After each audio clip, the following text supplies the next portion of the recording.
Okay, so let's let's look at respiratory system. So with the respiratory system, we're going to talk about cytological findings and various procedures that can be used to acquire cytological samples. For respiratory assessment, just note that cytology is a little bit further down the line in regard to priority. First, it tends to be, general auscultation, the RVT, and then the veterinarian would have a listen to the lungs, see if there are any abnormal sounds, if there's anything quite obvious that they can right away start thinking along the lines of what could be causing the symptoms. And then the next step tends to be x-rays. So radiographs to identify, are there any physical abnormal changes that can be visualized on a radiograph. Then it's hit or miss, depending on what exactly is suspected of happening with that dog or cat at that time.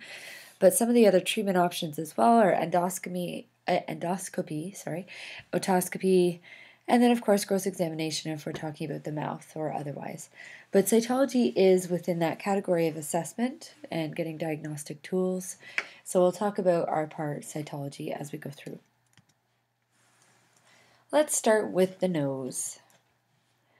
So looking at here, this is a nice little anatomy review of the nasal cavity, ventral and dorsal conchae, mandible, tongue, soft palate, epiglottis, glottis, trachea, and esophagus. So with the nose, we're mainly focused on this area here. Indications. So indications that we might start a nasal examination and assessment, so maybe acquiring some diagnostic samples, would be if the animal comes in with nasal discharge, patient discomfort, changing in breath sounds, in particular breath sounds associated with the nose, and visible masses or lesions.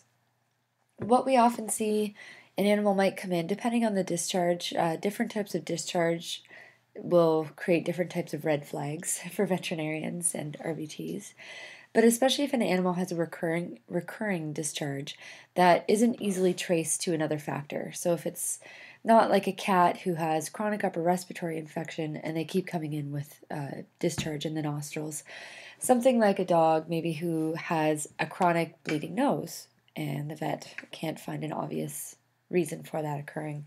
So things like that, again, especially recurring nasal discharges, they come in and eventually we should do some cytology to see what might be going on. So different types of nasal discharge, purulent discharge, again, purulent being the descriptive word, so essentially pus coming from the nose, mucoid or mucopurulent discharge, and that's pus with mucus, so it's stringy type pus. Hemorrhagic discharge, that's a little bit more of a red flag to find out what's going on. The other two are red flags, most definitely, commonly associated with viruses or bacteria. There are cases where it's neither virus or bacteria, so that would be a concern. But hemorrhagic is definitely a little red flag that should be investigated. And serous discharge is normal, so just plain old, fairly clear discharge. It's normal, it just depends on how much is coming out. So if it's copious amounts of serous discharge, there's a reason for that, and it should be investigated. So in the case of investigation of discharge for the nasal cavity, biopsy visible masses should be done first. That would be most ideal, to see if in that visible mass there are any cancer cells or anything abnormal, and so that we won't disrupt it when we're taking a swab. Fine needle biopsy, it's fine. So fine needle aspirate or fine needle non-aspirate and or biopsy can be done on those visible masses. And then we might consider things like a nasal flush or a nasal lavage. Swabs. Swabs are limited, but they can be useful. Again, you'd probably want to moisten the swab with sterile saline ahead of going into a mucous membrane type cavity. But they can be helpful to get a preliminary of what's going on. Downfall, as always, they might just show secondary bacteria or secondary inflammation, which might not actually be the cause of what's going on. And then depending on the type of sample that you're acquiring, just apply your usual smear techniques to the appropriate type of sample that you've acquired. So this is nasal lavage, and the idea behind nasal lavage is sterile saline is injected into the nasal cavity and then quickly withdrawn. Okay, so withdrawn. So it's flushed in to the nasal cavity and withdrawn This is just showing the other side of the flushing, so going up and through the mouth, but then withdrawn so that that fluid will now carry the cells that are circulating in the nasal cavity. It can be centrifuged down so that you get a concentration of cells in your tube, and then you can make a smear of those cells that are visible.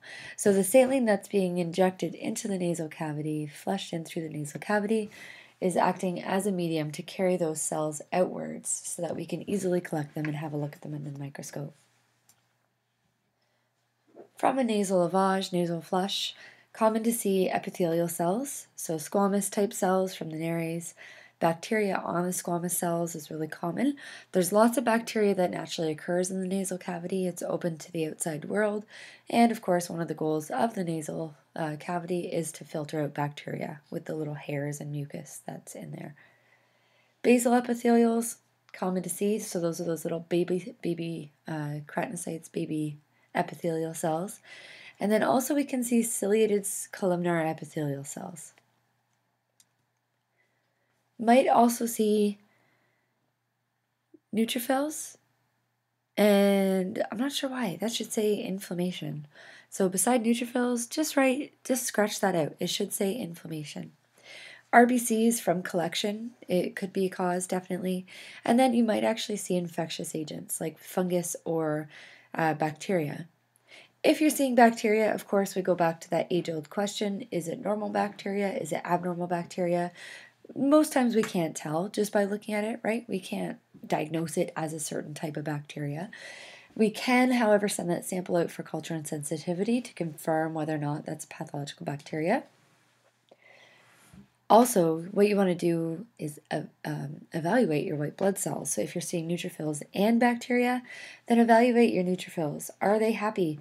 Or are they being bombarded by bacteria? Are they phagocytizing the bacteria? Do they look degenerate? Have a look at the neighborhood around the bacteria and see what's going on, and that can help you identify whether or not that might be normal. Other things, you might find foreign bodies or neoplastic cells as well.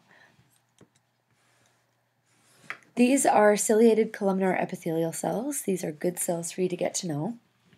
So they're essentially they are a form of epithelial cells found specifically in the respiratory tract.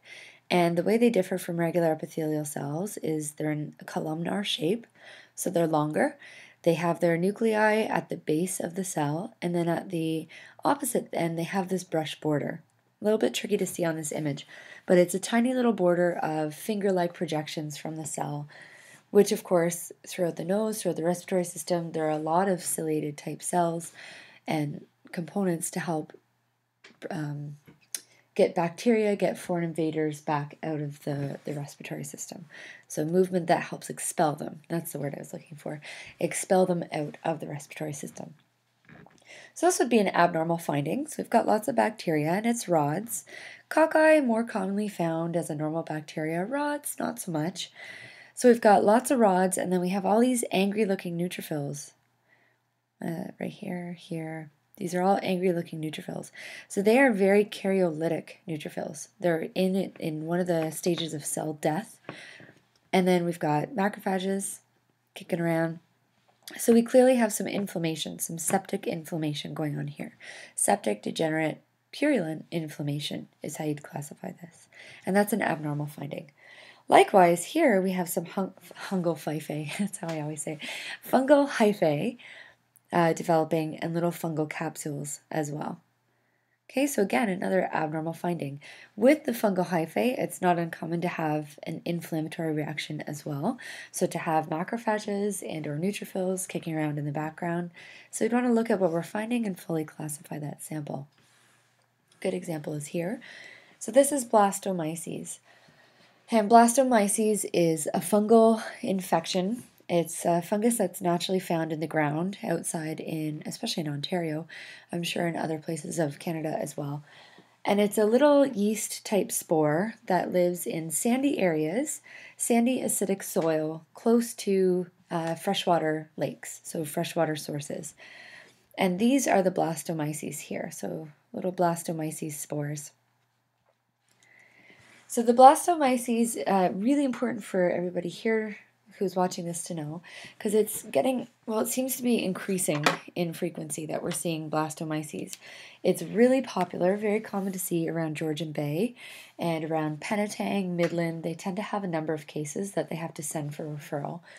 And it can show up in the lungs is it's the number one way it gets into the body. So it ends up creating a systemic infection, so a systemic fungal infection, and it enters through the lungs. So when an animal is sniffing through the dirt, turning up this nice sandy acidic soil around a freshwater body, they're turning up these spores and ruffling them up, and then essentially as they're sniffing, they're sucking them up into the respiratory tract. So the blastomyces gets into the respiratory tract, it settles in there, starts creating an inflammatory response, and then it starts circulating throughout the body. So oftentimes we see it in the lungs. That's probably, I would suggest that that's the number one spot that we see it, although I don't have the stats right in front of me. I probably can get those though quite easily. We do know that it is the number one place that it starts. From there, it can enter bone. It can go into a cutaneous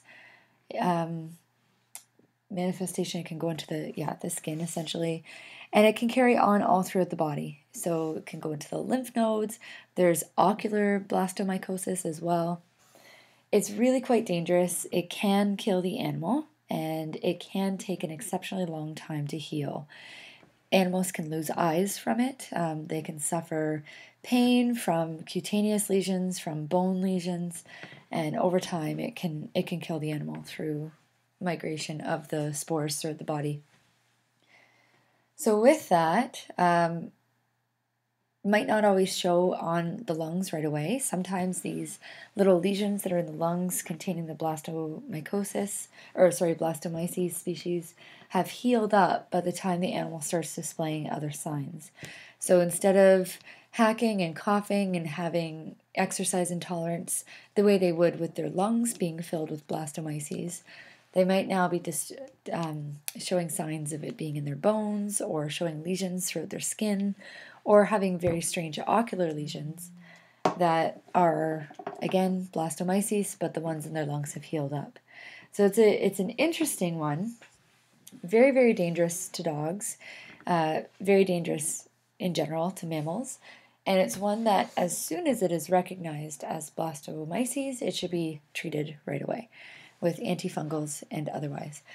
So in nasal lavage samples, in respiratory samples, you might come across blastomyces. Very important to get to know what it looks like. It's these round encapsulated spores. They tend to stain dark purple and Diffquick with a little capsule around them.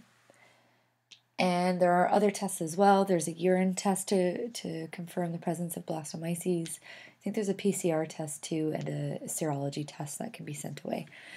So if the animal comes in with either respiratory distress or exercise intolerance or increased lung sounds, and you live in that Georgian Bay area or they're a cottager, always keep in mind blastomyces and protect yourself as well.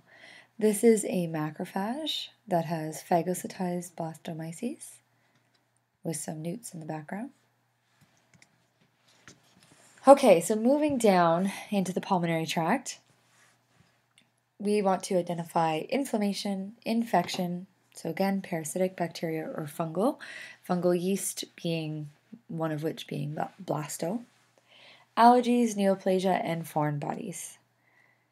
Sample collection and preparation, do have a look at these videos. They are really great, and the links do work as of January 2016. Bronchoalveolar lavage provides a specific sampling of the bronchioles and of the alveoli, so deep pulmonary sampling. Transtracheal wash is more upper of the pulmonary cavity. It's not really the pulmonary cavity. It's headed more toward the upper respiratory, but it's specific to getting a sample from the trachea. And then the bronchial brushings are physically going in, brushing the bronchi, and the bronchi, and getting a little cellular sample from those brushings that a slide can be then made from. So have a look at the videos. They're pretty cool. If you work in referral, you're probably going to see some of these at some point in your lifetime. This is an example of one technique for bronchoalveolar lavage. So going right through just below the larynx into the trachea, feeding a catheter all the way through, and then injecting sterile saline into the bronchi and the bronchioles, and then withdrawing that fluid back out. If some of the saline is left in the lungs, it's okay. It will be resorbed back into the body. Obviously, you have to be extremely careful to do this in a sterile manner so that you're not introducing any foreign material into the pulmonary cavity.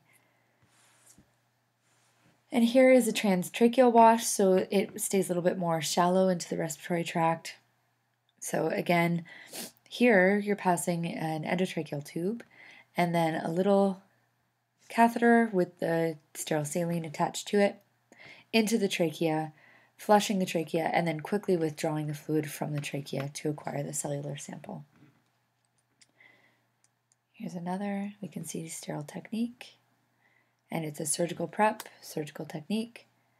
And this is bronchoalveolar lavage on equine species. And you can see the fluid that they are withdrawing is not clear, happy saline. For your sample preparation, if you're drawing a fluid, if you're using one of those techniques, the bronchoalveolar lavage, or any type of lavage into the respiratory tract, then you'll put your fluid into an EDTA tube to quickly look at the cells. Do get your sample right away onto a slide, super important, so that we don't get any distortion from the EDTA. Use a red top tube or a lab-provided culture medium for setting out for culture and sensitivity, or fungal culture. And then use smear techniques established. Select the best one depending on the type of material you're handling. And then we can use our typical staining techniques depending on what type of organisms we plan to be looking at. So through these methods, we might expect to see ciliated and non-ciliated epithelial cells, columnar epithelial cells, neutrophils, macrophages, eosinophils, lymphocytes, mast cells, and red blood cells. Those are all abnormal findings. So going from ciliated and non-ciliated columnar epithelial cells, those are normal to see. Neutrophils and down the list are abnormal to see. So that would indicate an inflammatory reaction. You might also see cells displaying criteria of malignancy, which we will talk about definitely in this class. And if that's the case, it's on high alert for a form of cancer. So ciliated columnar epithelial cells, super normal to see. And this is a better picture where you can actually see their tiny little ciliated brush borders. Abnormal to see squam cells with bacteria and bacteria in general. Lots of neutrophils in this one. So this is an septic inflammatory reaction. Here we've got some ciliated columnar epithelial cells, happy little ciliated columnar epithelial cells. But then we also have burdened neutrophils. So we've got karyolytic neutrophil with bacteria, and we have various forms of bacteria kicking around as well. So that's an abnormal result. This is inflammation. This is this looks like, I have to do a quick count, but probably pyogranulomatous or granulomatous inflammation. Abnormal to see, common in chronic bronchitis. And in this one, just have a look, count the cells, and classify the sample based on the cell count and the look of the cells. This is an eosinophilic inflammation, common to see it in asthmatic animals, and cats are more prone to getting asthma than are dogs. Cats don't naturally cough. It's not like humans where we cough to simply clear our throat. If your cat is coughing, wheezing, or having fits of coughing and wheezing, then definitely keep asthma on your radar and go to your vet to have him checked out and auscultated and probably some x-rays done. And then this is Blastomyces again. So we've got little Blastomyces here. Eosinophil, neutrophils, macrophage. This is an x-ray of Blastomyces in the lungs, and you can see opacities throughout the lungs, pattern of opacities. Just note as well, I believe this is a dog. I think this is a dog. Regardless, sorry, I'm just trying to read that tiny little writing on the right. But just note as well, the animal's stomach is full of air. If you ever see that, if you see abnormalities within the lung field of an animal or the heart, and their lungs are full of air, it's often because they're gasping. They're trying to catch their breath. They're trying to get a full breath of air, and what they end up doing is swallowing a lot of air as well. So you tend to see respiratory problems or respiratory patterns, abnormal patterns in the lungs or heart, and then also a stomach full of air because they are in dire need of a good breath, and they tend to swallow as they're gasping for air. So the other area we'll look at, it's not technically it's part of the respiratory tract, but also part of the digestive tract, but we'll have a look at the mouth. So considering the mouth, we're talking about the mucous membranes, the tongue, around the teeth, and then the oropharynx as well. We might want to start looking in the mouth more so, or more in depth, if we're smelling something terribly abnormal, if there's abnormal discharge coming from the mouth, excessive drooling, difficulties eating, painful patient, changes in behavior can be a big one, and I'm sure you'll experience this at some point if an animal has rotten teeth and they've been taken out and suddenly they're not biting every time somebody tries to pet their face. Not to do with cytology, but just changes in behavior if they have something painful in their mouth. And excessive or unusual tongue movements, that's an important one. Sample collection and preparation, it's going to depend on what and where you're sampling. Sometimes we go in with a moistened swab just to see preliminary, are there any abnormal cells? If so, the next step would be fine needle biopsy, fine needle aspirate, and then of course your full-on biopsy and or removal. If we're doing this on an animal that's awake, we may just try to do a swab very quickly, have a quick look, see if there are any abnormal cells, because an animal is very unlikely to let you into their mouth without sedation to do a fine needle biopsy. Stay still while I come at you with this big needle. We do it as humans because we can control it and we understand it, but dogs and cats, not so much, and it's a very dangerous thing to play around with, a needle at an animal's face. And then, of course, depending on what type of sample you're acquiring, apply the appropriate smear technique and stain as you would. In the mouth, really common to see epithelial cells, so various stages of epithelial cells, fibrocytes and fibroblasts, lots of connective tissue, so you're going to see fibrocytes and fibroblasts, salivary gland, epithelials, lymphoid cells. The lymphoid cells, mainly, it's if you've gone too far back with your needle, so if you're sampling the oropharynx, and your needle has gone into a lymph node, okay, so into a small lymphatic type chamber, that's when you'll start to really get lymphoid cells. So it's not necessarily normal, it just means that you've sampled probably tonsils or lymph tissue around the oropharynx area. Bacteria, super normal. May also see lymphocytes, just carrying on with that, and inflammatory cells. If there's an inflammatory response, neoplastic cells. You definitely could see neoplastic cells. These are fibrocytes, so they're little spindle cells that are part of connective tissue, common to see. This is an epulis. It's not nice, but it's a benign lump that can be removed or left depending on its level of depending on what it's causing. So if it's causing trouble with the animal eating, then of course the vet might consider removing it, otherwise it's benign and can be left. Salivary cells. Beware of carcinoma. Really common spot to have squamous cell carcinoma is in the mouth. Very, very common. Horses also get it everywhere else on their skin. It's common to see in their eyes. They can get it as well.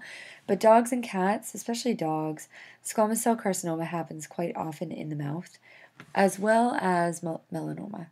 So they can also get malignant melanomas in the mouth too. So when you're looking at your sampling, always look at your cells. And this is just a super brief introduction to the criteria of malignancy. You'd expect the nuclei to look relatively the same in the same type of cell. Here we have nuclear molding. So the nuclei are attached to each other, has two nuclei attached to each other. Here you have really weird, it could be a mitotic figure, so abnormal mitosis in a cell where the nucleus is completely spread out. Likewise here, that's an abnormal nucleus. So just seeing a population of really strange cells, we do know that as epithelial cells get bigger in size, their nucleus should get smaller, because a bigger epithelial cell, like a squamous cell, the cell is getting bigger because it's heading towards cell death. These cells have really gigantic cytoplasms, but they also have really, really gigantic nuclei as well. So totally abnormal cells. So this is definitely a malignant cancer sample. And then this is just swelling on the face, of course, would cause reason for sampling or reason to be sampled.